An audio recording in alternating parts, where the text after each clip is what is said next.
ازيك يا شباب، ازيك بنات، ازيك اصحابي، حبايبي، اخواتي، عاملين ايه؟ النهارده ان شاء الله باذن الله، ثانيه واحده كده. النهارده ان شاء الله باذن الله زي ما انتم شفتوا من العنوان هنعمل مقارنه زي ما احنا عملنا. وانا يا جماعه نزلت السكتش اللي قلت لكم عليه الفيديو اللي قبل ده، هتلاقيه عندي على القناه. خش شوف ايه رايك، يعتبر تريقه على الناس اللي بتعمل بودكاست، الناس اللي عارفه في بودكاست يعني وكده. فخش شوف وقول لي رايك كنوع من انواع الدعم يعني، حتى لو قلت وحش يعني، بس خش شوف وقول لي رايك، بحيث برضه لو في حاجه فاتتني، حاجه وحشه، تظبط الدنيا يعني ان شاء الله. فهتلاقوا الفيديو، ممكن اسيبه لك اخر الفيديو ان شاء الله وتقول لي رايك يعني. بس نكمل في الفيديو ده، نشوف ان شاء الله مقارنه بين الانظمه التعليميه، احسن 10 انظمه تعليميه عربيه لسنه 2023. السنه دي يعتبر احنا اهو في الربع الثاني او في نص السنه، ودي اجدد احصائيه وهنشوف مع بعض. وانا توقعاتي زي ما احنا بنتوقع كل فيديو، انت تتوقع وتكتب في تعليقات وانا اتوقع. انا عن نفسي اتوقع، واللي اعرفه برضو في ثقافه وفي توقع يعني. انا عارف صراحه ان الخليج احسن، وبالذات قطر مرتبه اولى، وقطر مصنفه تقريبا من احسن 10 انظمه تعليميه في العالم. معلوم معمول نظام تعليمي صح واحترافي واعلى جوده يعني. فقطر ولا الكويت، بحرين، السعوديه، امارات، ممكن نضم المغرب، ممكن نضم مصر، ممكن جزائر، قلنا كده تقريبا 9 أو 8 تقريبا. ممكن نضم كمان معاهم ليبيا مثلا او العراق، هنشوف مع بعض يعني، او لبنان مثلا ممكن. فاتمنى الفيديو يكون عاجبكم، ما تنسوش تشتركوا في القناه وتفعلوا زر الجرس، تكتبوا رايكم في التعليقات تحت، يلا نبدا. تقوم العديد من المؤسسات بتجميع تصنيفات التعليم لتقديم فكرة عن مدى جودة أداء نظام التعليم في الدولة. تأخذ التصنيفات التعليمية في الاعتبار عواملا مثل معدلات معرفة القراءة والكتابة، ومعدلات التخرج، وعدد الأشخاص المسجلين في المدارس، من بين أمور أخرى. تسمح هذه التصنيفات لواضعي السياسات بتحديد المجالات التي تحتاج إلى التحسين والمساعدة في تخصيص الموارد لهذه المجالات. تساعد التصنيفات أيضا الطلاب على اختيار أفضل أنظمة التعليم في العالم لدراساتهم. لذلك قمنا أعزائنا المشاهدين بوضع قائمة لأفضل 10 أنظمة تعليمية عند الدول العربية لسنة 2023، وهذا حسب موقع Education Index، بحيث أنه في قائمة كلما كان مؤشر الإندكس أكثر كلما كان التعليم أحسن.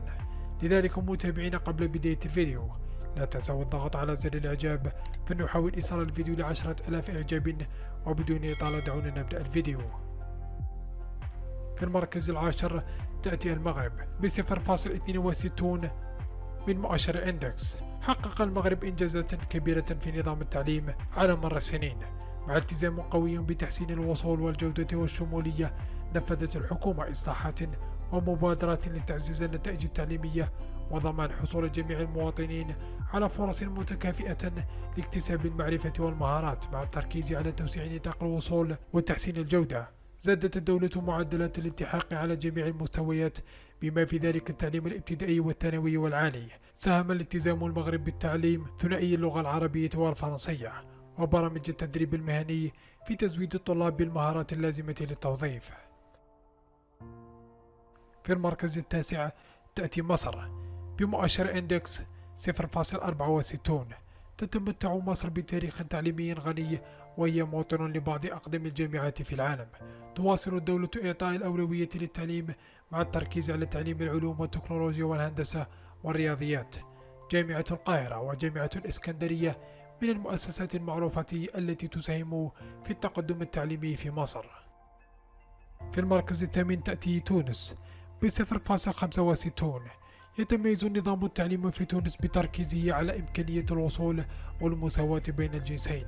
توفر الدولة التعليم المجاني على جميع المستويات، وقد أحرزت تقدما ملحوظا في تقليص الفجوة بين الجنسين في التعليم. أن التزمت تونس بالإصلاحات التعليمية وتعزيز التفكير النقدي جعلها مركزا للتمييز الأكاديمي. في المركز السابع تأتي الأردن ب0.65 حسب مؤشر الإندكس. نطر ما اشتهرت الأردن بتعليمه العالي، مع شبكة واسعة من المدارس والكليات والجامعات. تعد الجامعة الأردنية وجامعة العلوم والتكنولوجيا الأردنية مؤسستين تعليميتين مشهورتين داخل الدولة. يركز نظام التعليم في الأردن على تعزيز التفكير النقدي والبحث العلمي والابتكار التكنولوجي. في المركز السادس تأتي قطر بمؤشر إندكس 0.66.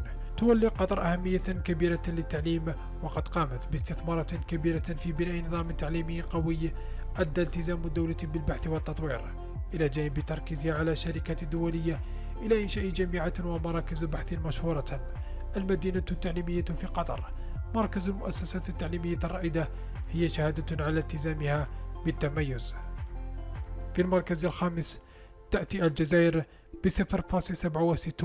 أحرزت الجزائر تقدما كبيرا في توسيع نطاق الوصول إلى التعليم مع التركيز على التعليم الابتدائي والثانوي، وقد أدت جهود البلاد إلى تحسين معدلات الالتحاق بالمدارس وتقليص الأمية. تهدف الإصلاحات التعليمية في الجزائر أيضا. بس على فكره يا جماعه في فرق بين التعليم العالي اللي هو عندنا في مصر بنسميه التعليم العالي اللي هو بتاع الجامعات والكليات وكده، والتعليم العادي اللي هو بتاع المدارس اللي هو لا المراحل بقى الابتدائي والاعدادي والثانوي والحضانه وكده وبتاع. فمصر عامه يعني اللي اعرفه مصر احنا كتعليم عالي جامعات وكليات، جامعات حتى عندنا جامعات مصنفه مثلا تصنيف عالي وعالميا، حتى مثلا جامعات مثلا ممكن اقول لك في ال 200 عالميا، جامعه القاهره ولا جامعه مصر. بعض الجامعات ما شاء الله عندنا يعني تصنيف حلو قوي عالميا جدا، عكس مثلا التعليم العادي عندنا اضعف شويه في التصنيف. فده اللي المفروض ان احنا بنهدف له ان احنا نطوره كده بتاع. فالنقطه دي هو ما وضحهاش يعني، فانا مش عارف بقى هو بيجيب التصنيف عامه ولا بس اعتقد عامه يعني زي ما هو. موائمة مناهج الدراسية مع متطلبات سوق العمل وتعزيز التدريب المهني والتقني وكذلك مهارات ريادة الأعمال. في المركز الرابع تأتي عمان ب0.71. خطت عمان خطوة كبيرة في تعزيز التعليم لمواطنيها. نفذت الدولة استراتيجية تعليمية شاملة تركز على التمييز الأكاديمي والتعليم الفني والتدريب المهني. جامعة السلطان قابوس وكلية العليا للتكنولوجيا مؤسستان تجسدان التفاني عمان في تطوير التعليم. في المركز الثالث تأتي البحرين ب0.76.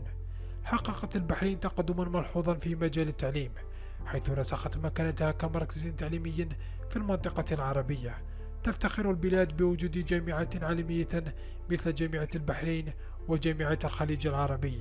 ينعكس التزام البحرين بالتعليم في جهودها لتعزيز برامج تدريب المعلمين وتوفير تعليم شامل وعالي الجودة للجميع. ثانيا المملكة العربية السعودية ب0.79. شهدت المملكة العربية السعودية تطورات كبيرة في نظامها التعليمي. نفذت الدولة إصلاحات تعليمية واسعة النطاق بما في ذلك إنشاء جامعة الملك عبد الله للعلوم والتكنولوجيا وجامعة الملك فهد للبترول والمعادن. تهدف المملكة العربية السعودية إلى تزويد طلابها بالمهارة اللازمة للمساهمة في التنويع الاقتصادي للبلاد والتقدم.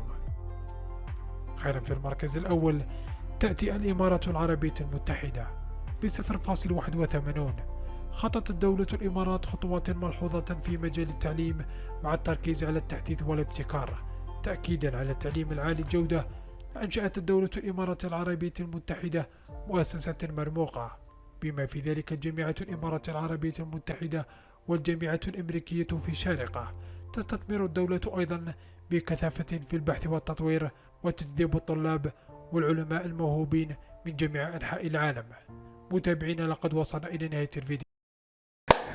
ها شباب وبنات، خلصنا وشفنا وعرفنا التصنيفات. ثانية واحدة نقفل كده. خلصنا وعرفنا ما شاء الله زي ما قلت لكم الخليج يعتبر في المراتب الأولى، الإمارات كنت أتوقع قطر لأن قريت قبل كده في مقالة إن قطر هي كانت تصنيفها الأول عربي، فالإمارات موجودة وقطر موجودة بالفعل والسعودية وعمان وكده وبتاع، والبحرين ما شاء الله موجود طبعا بلاد من شمال أفريقيا معهم أردن. فما شاء الله يعني أتمنى طبعا التطوير أحسن من كده، إن إحنا اللي لازلنا بنعاني إحنا كدول عربية. وأتكلم عن بلد مصر يعني كمدارس لسه الدنيا عايزة تظبط أكتر وكده يعني إن شاء الله باذن الله. فاتمنى التوفيق لنا كلنا. وما تنسوش يا جماعه تشوفوا السكتش الفيديو الكوميدي الذي عملته امبارح، نزلته امبارح. مش عارف الفيديو ممكن ينزل النهارده او بكره، هشوف يعني. بس فقولوا لي رايكم تحت في التعليقات على الفيديو ده وعلى الفيديو اللي فات برضو، خشوا شوفوه. وبس كده، خمس عليكم، سلام.